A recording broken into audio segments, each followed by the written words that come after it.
still be able to communicate, whether it's hand signals or whatever. And I think the most important thing, from yesterday until the game is really focus on having the mental energy and intensity to continue to get the mental practice that you need to get reps without having to do it in practice over and over and over.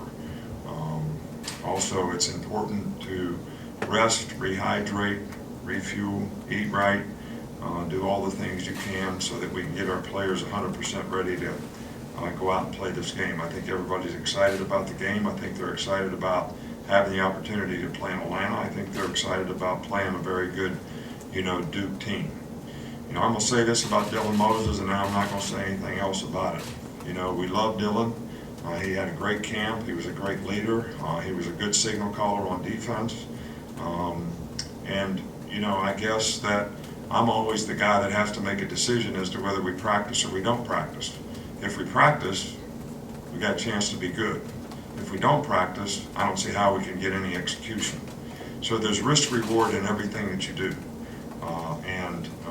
I think it's a character check for Dylan in terms of the support that we want to give him and the adversity that he has to overcome. But it's also a character check for everybody on our team to be able to keep the faith, to respond to adversity the way they need to accept the challenge, and to rise above the challenge, support each other, support the young players that are going to have to play, and just kind of go from there. I mean, that's the only choice we have. So we're excited about this team. I really like this team. I like the character of this team. These guys have worked hard, tried to do things the right way. So we're looking forward to playing somebody and kind of seeing where we are. So tomorrow we'll get a chance to have one extra day to get some of the stuff that we didn't get right today, right tomorrow. Coach, we'll start over here with Charlie. I wanted to ask you about those injuries. When you have somebody have a significant injury, what do you do to try to keep them involved and uplifted so that they don't get down on themselves and frustrated during the rehab? Well, first of all, we try to communicate with them. I met with Dylan today, obviously, and all the players that get hurt, but we have great support staff here. We have a great medical staff. They do a tremendous job keeping them involved in terms of what they do relative to rehab. We still like for guys to be involved in meetings if they can be to help support the other players. So we're doing everything we can to stay in communication with them, to encourage them, to support them, teammates, coaches, everybody in the organization. Come back over here to Mike. Coach, if I could, just who would be the play caller now without Dylan out there? Well, whoever's playing Mike linebacker. I mean, we're going to have 2 freshmen playing as it is right now, so that's whoever's playing Mike linebacker. So that's we got to work with them on it. I mean, they've been calling the defenses, they've been getting the signals with the 2s. Right now, they're going to have to move up and be able to get the communication with the 1s.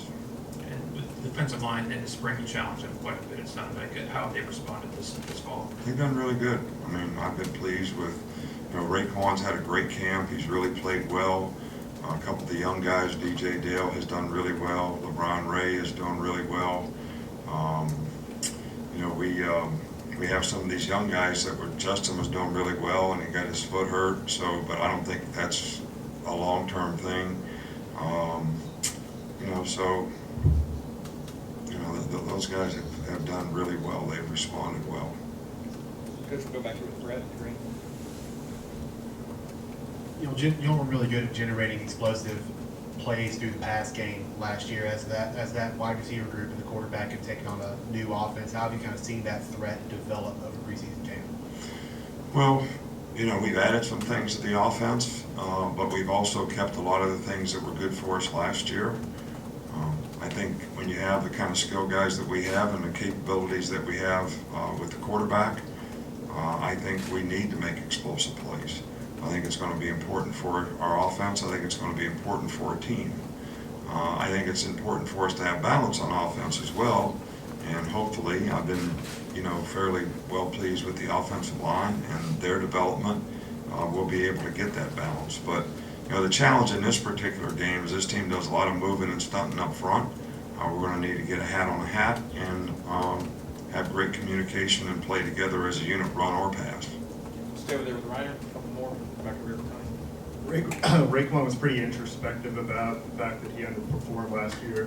Where have you seen improvements from him, not just from a maturity standpoint, but also from a consistency standpoint? Well, I think he's kind of taken a leadership role in that room, and I think that started with him setting a great example in terms of the effort that he played with, the intensity that he played with, controlling his emotions, to play with emotion but not be emotional. And he's got good knowledge and experience of what he's supposed to do and how he's supposed to do it. So he's really played well, and if he continues to play like that, I'm sure he'll have a great year. A couple more, we'll go Tony, and then we'll wrap up with Charlie. We've only gotten to see Keelan a little bit during practice. What does he offer to the offense, and what do you like about him at the regular position? Keelan has got juice. He's quick, he's fast, very explosive on the perimeter. So he kind of gives us a different type guy from the other guys that we have, which I think is important, at that position. So, I hope we get him the chance to have some opportunities in this game. We'll wrap up back with Charlie. Tomorrow will be your first radio show without getting a prediction from Walt. I know that this one. Without what? Without getting a prediction from Walt, Walt this Geary. more prediction from Walt Geary. I know that he meant, this football team meant a lot to him, but how much did Walt mean to this football team? Well, I just think he's part of the whole tradition of the program, the tradition of the university. When you have fans, supporters, young people like Walt, who is so enthusiastic, so positive about, I said this before, there's so many days that I walk down the steps on Thursday to go to that radio show, and I got about 10,000 things on my mind, and about 9,000 of them, are things that you're worried about. And when I see him, those things kind of go away, because it kind of puts it in perspective that, his energy, his enthusiasm, how positive he always was, kind of makes you feel like this is not so bad. And I'm going to miss that. I'm going to miss it a lot. I know our players will miss him, because they all, used to talk to him on the way out on Thursdays too. And, probably if we had a Fan of the Year award, he'd certainly get it. Okay, good. That's great. All right, Thank you. thanks.